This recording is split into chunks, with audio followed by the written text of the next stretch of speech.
Bonjour à toutes et à tous, merci de nous rejoindre sur 8 Mont-Blanc. Nous sommes le mardi 8 mars 2022 et voici les titres.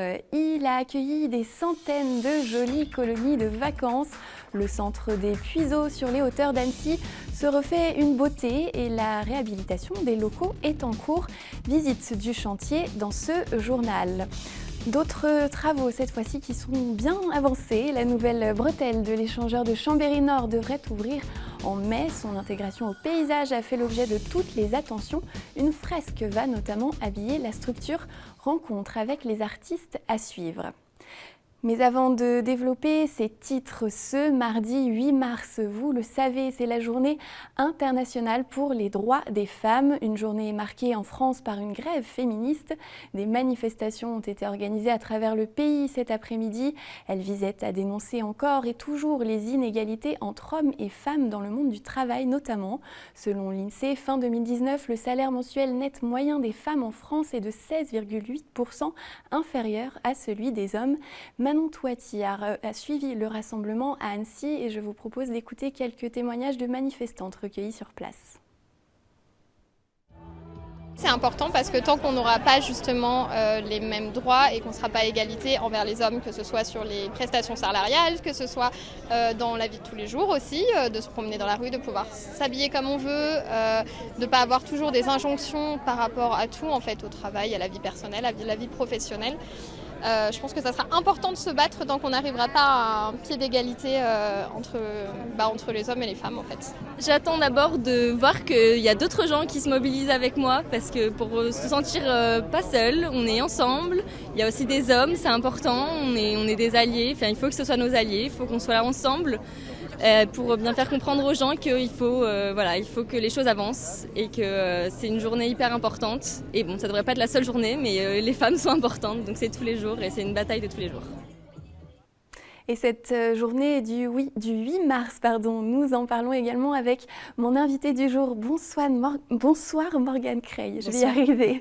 Merci d'être avec nous. Vous êtes la fondatrice de l'association Ostara qui vient en aide aux femmes victimes de violences. De quelle violence parle-t-on ici particulièrement ? Alors on parle de toute violence sexiste et sexuelle, c'est-à-dire toutes les violences faites aux femmes. Dans ce continuum de violences, il y a différents types de violences, c'est-à-dire des types comme les violences psychologiques, physiques, sexuelles, administratives, économiques, et aussi différents lieux, c'est-à-dire au sein du couple, au sein de la famille, dans l'espace public, au travail, à l'école. Enfin voilà, donc ça prend en considération toutes les violences qu'il peut y avoir quand on est une femme, quoi. Vous faites également partie du collectif Nous Toutes 74, qu'on connaît bien dans les pays de Savoie désormais. Pourquoi vous avez décidé de créer cette association en plus ? En plus, alors, parce qu'en fait, Nous Toutes, qui s'appelle maintenant la Soro 74, est vraiment une association qui est militante et qui va prendre l'espace public, remettre la place des femmes. Donc, ils organisent les marches, des interventions en milieu scolaire, principalement, et des actions comme ça, après, selon l'actualité. Alors que nous, Ostara, on est vraiment sur l'accompagnement des femmes.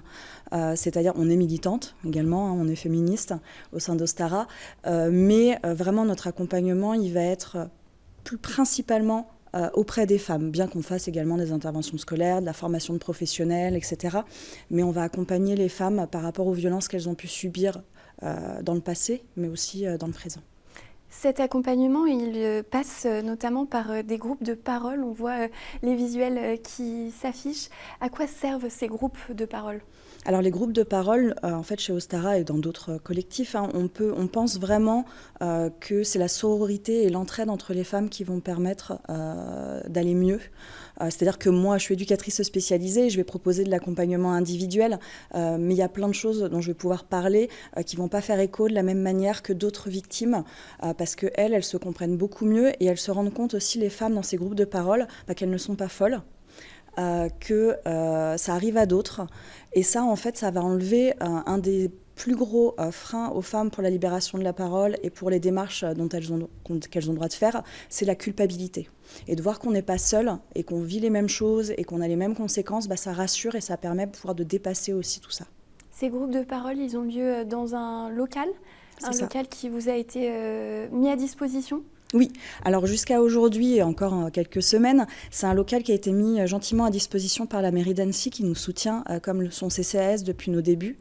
Et donc ils ont lieu tous les mercredis soirs à 18h. Ça va sûrement évoluer au fil du temps, voilà, pour prendre peut-être des formes un peu différentes sur des thématiques, mais en tout cas à ce jour c'est à 18h les mercredis. C'est une association qui est encore toute jeune, créée très récemment. Est-ce que vous avez déjà pu accompagner, vous sentez que vous apportez une vraie aide à ces femmes ? Alors, sur 2 points, j'ai pu m'en rendre compte. Déjà, c'est que très rapidement, on a eu énormément de demandes de par les femmes elles-mêmes victimes. À ce jour, on accompagne déjà plus d'une 40aine de femmes, en sachant qu'on accompagne donc 1 jour par semaine pour le moment, depuis le mois d'octobre, nos premiers rendez-vous. Donc bon, là, j'ai pas de tête, ça va être compliqué de faire le calcul, mais voilà, ça fait peu de jours et beaucoup de femmes. Donc déjà, ça, c'est un premier indicatif. Et le second indicatif, c'est tant les femmes qui ont été victimes que des bénévoles nous ont fait part qu'elles auraient aimé que ça existe depuis longtemps. Une association spécialisée dans pour les femmes victimes de violences sexistes et sexuelles, mais aussi les groupes de parole, qui n'en avaient aucun. Qui travaille auprès de vous dans cette association ? Vous avez parlé de bénévoles notamment ? Oui, là on n'est que des bénévoles. On est en recherche de subventions pour avoir un fonctionnement qui puisse nous permettre de perdurer dans le temps.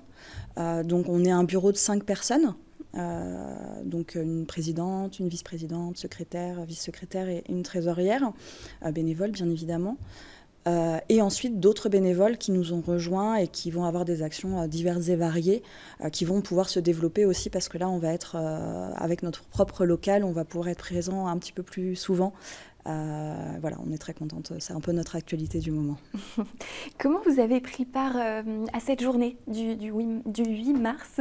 On sait que c'est une journée ô combien importante pour les droits des femmes, justement. Oui, alors autour du 8 mars, parce que tout s'est pas fait sur le 8 mars, on a pris part à des événements, déjà des associations comme Wendo Pays de Savoie, à Aïs, qui avait organisé une journée découverte des associations, parce que là, c'est vrai que nous, on est basé sur Annecy, mais sur toute la Haute-Savoie, il y a des demandes, et que le territoire étant assez complexe, c'est bien aussi d'aller à la rencontre des femmes un peu partout. Donc il y avait déjà ça. Après, il y a eu des interventions en milieu scolaire, comme on a pu faire aujourd'hui, grâce à certains collèges ou lycées qui nous ouvrent leurs portes. Donc ça, aujourd'hui, c'était une de nos actualités, pour parler de certaines thématiques qui leur sont importantes, comme le harcèlement. C'est important justement de sensibiliser déjà au niveau du collège ? Oui, complètement. On se rend compte que les violences commencent très tôt. Déjà, d'une première part parce que les violences ont lieu aussi au sein de la famille, donc parfois du fait des violences au sein du couple de leurs parents, la question de l'inceste aussi qui revient énormément, des violences intrafamiliales, déjà ça fait partie du plus jeune âge, et puis ensuite très rapidement le couple commence, et même à 13 ans, 14 ans, on peut voir des situations de violence importantes. J'accompagne une jeune en ce moment qui a été victime de revenge porn alors qu'elle a à peine 15 ans. Revenge porn, pour ceux qui ne connaissent pas forcément le terme. Bien sûr. En gros, c'est quand une femme envoie un nude, dans une relation amoureuse, de couple, avec confiance. En fait, l'homme va s'en servir et va la diffuser sur les réseaux sociaux à ses amis, etc., sans son accord. D'autres actions peut-être auxquelles vous avez participé en ce 8 mars ? Oui, alors il y a eu la marche du 5 qui a eu lieu à Annecy, et de manière, on en a entendu parler, moi j'en ai pas participé parce qu'on était au collège. Il y a eu aussi la grève aujourd'hui, la grève féministe. Qu'on a vu juste avant, et puis ça se poursuit parce qu'il y aura une marche nocturne qui doit débuter aussi dans quelques instants, ou qui a peut-être déjà débuté d'ailleurs du côté d'Annecy. Quelles sont vos prochaines actions ? Est-ce qu'il y a d'autres choses que vous souhaitez mettre en œuvre dans les prochains mois peut-être ? Alors bon, déjà, on va essayer de bien faire notre local, mais grâce à ce nouveau local, on va essayer de mettre en place de manière assez conséquente des ateliers pour venir recréer de la sororité entre les femmes, du collectif sur des points qui ont été touchés par les violences. Donc là, j'en donne quelques-uns, la confiance en soi, le rapport au corps, la sexualité, etc. Donc on va venir parler de ces sujets-là et les travailler ensemble. Ça va être un premier point qui va essayer de se développer. On souhaite également développer la formation des professionnels, tous professionnels qui sont en lien avec des femmes ou des jeunes. Donc ça peut être des professionnels de l'éducation nationale, comme du milieu social, comme de la santé, de la justice. Enfin, ça, on aimerait vraiment développer ça parce que c'est encore difficile, et ça fait partie, quand on est dans une journée comme aujourd'hui du 8 mars, c'est qu'aujourd'hui en France, on dit qu'on a les mêmes droits que les hommes, mais ils ne sont pas encore réels sur le terrain. Et par exemple, le rapport à la justice en fait partie. Comment peut-on vous aider déjà peut-être? Est-ce qu'il y a besoin de bénévoles ou d'aide financière? Alors les aides financières, toujours, oui, on a toujours besoin de dons, de subventions aussi.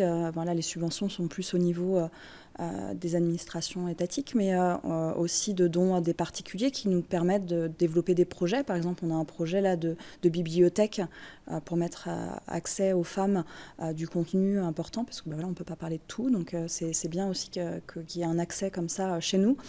Voilà, des projets comme celui-ci. Ou bien évidemment après des bénévoles, mais sur des parties très très spécifiques, parce que c'est vrai qu'on a déjà pas mal de bénévoles, donc c'est super et je les en remercie vraiment de leur intérêt et de leur mobilisation.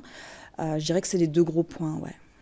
Pour celles qui nous regardent, qui voudraient peut-être vous contacter, est-ce qu'il y a des coordonnées à donner? Bien sûr, alors on peut nous contacter par mail, ostara.association@gmail.com, par téléphone au 06 49 82 12 02, et puis après sur nos réseaux sociaux aussi. On est vraiment très ouverts, donc c'est Asso Ostara, Ostara un espace à soi sur Facebook et Instagram, et en fait nous on pense que quel que soit le moyen que vous utilisiez pour nous contacter, c'est OK, on répondra à votre demande.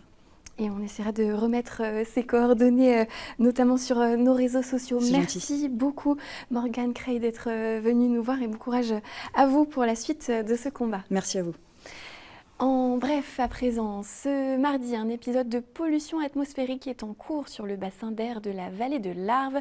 Une vigilance jaune est activée. Les principales recommandations en vigueur jusqu'à la fin de cet épisode sont détaillées sur le site internet de la préfecture de Haute-Savoie. Dans l'actualité également, les travaux ont débuté en janvier au cœur de la forêt du Semnoz. Le célèbre centre de vacances des Puiseaux est en pleine rénovation. La réfection des 5 bâtiments de la structure va durer jusqu'en juillet 2023 et elle était nécessaire. L'établissement, créé dans les années 70 et géré par la FOL, la Fédération des œuvres laïques, cette dernière demandait cette réhabilitation depuis de nombreuses années. Visite du chantier avec Emmanuel Jaude. Véritable rite de passage pour une large majorité de la jeunesse du bassin annécien, le centre de vacances des Puiseaux est actuellement en cours de rénovation. Après un demi-siècle de bons et loyaux services, c'est toute une partie de la structure qui est aujourd'hui déconstruite pour faire place à 5 nouveaux bâtiments au terme de plus d'1 an et demi de chantier. Une fois qu'on aura fini complètement de démolir, vont arriver donc le maçon et le charpentier, donc avec le bois du Semnoz notamment. Et on va commencer à bâtir, donc en ossature bois, le bâtiment, et en bac acier la toiture. Voilà. Une fois qu'on a fait ça, après on rentre dans les bâtiments et on vient faire les autres lots. Pour une livraison donc visée en l'été 2023. Voilà. Donc on va tout faire pour y arriver. D'un coût total de plus de 3 millions d'euros, cette rénovation était devenue nécessaire. Entre amiante et évolution des normes, il n'a été conservé que les dalles de béton, qui permettront, dans un peu plus d'1 an, d'héberger jusqu'à 60 enfants sur plusieurs jours. La partie qui est en travaux n'est que la partie des hébergements. Et en fait, la structure continue à accueillir l'accueil de loisirs à la journée. Donc ça fonctionne toujours pendant les vacances scolaires. On a fonctionné en même temps que les travaux sur la période de février. Et ça va continuer jusqu'à la fin des travaux. On accueillera de toute façon le centre de loisirs jusqu'à ce que les locaux d'hébergement soient à nouveau accessibles pour accueillir enfin des enfants en colo.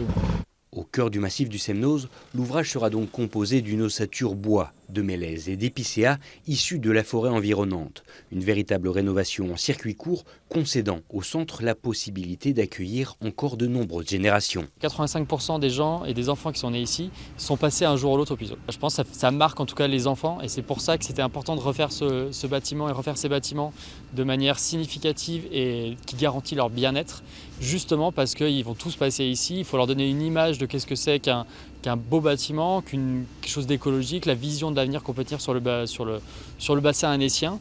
On est sur un bâtiment qui est fait à 100% avec le bois du Semnoz, donc on est sur une ambiance locale et un environnement local, et c'est des valeurs qu'on aimerait bien que les enfants, quand ils passent par ici, ils acquièrent et qu'ils comprennent. Il faudra toutefois encore attendre la saison d'été 2023 avant que ne sortent de terre les Puiseaux version 2.0.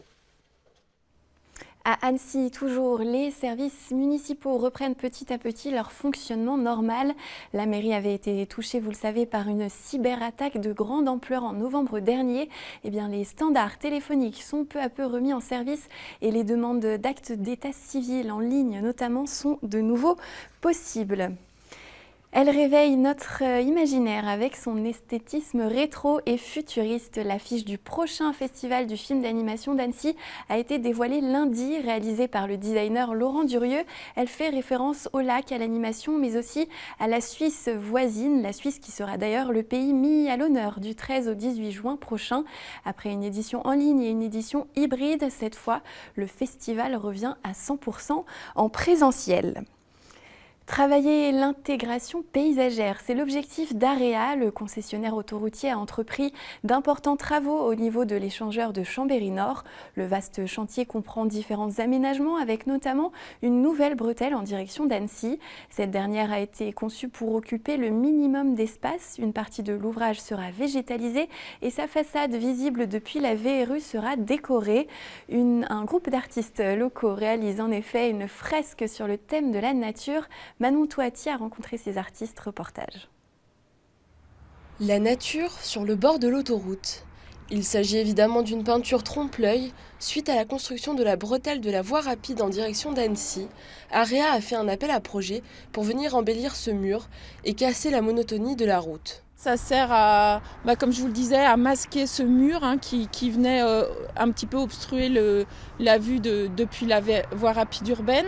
Ça permet de mieux l'intégrer dans son environnement et puis effectivement de mettre de la couleur. Et on a aussi souhaité éviter les tags sauvages et mettre une œuvre qu'on avait décidée, qu'on avait choisie.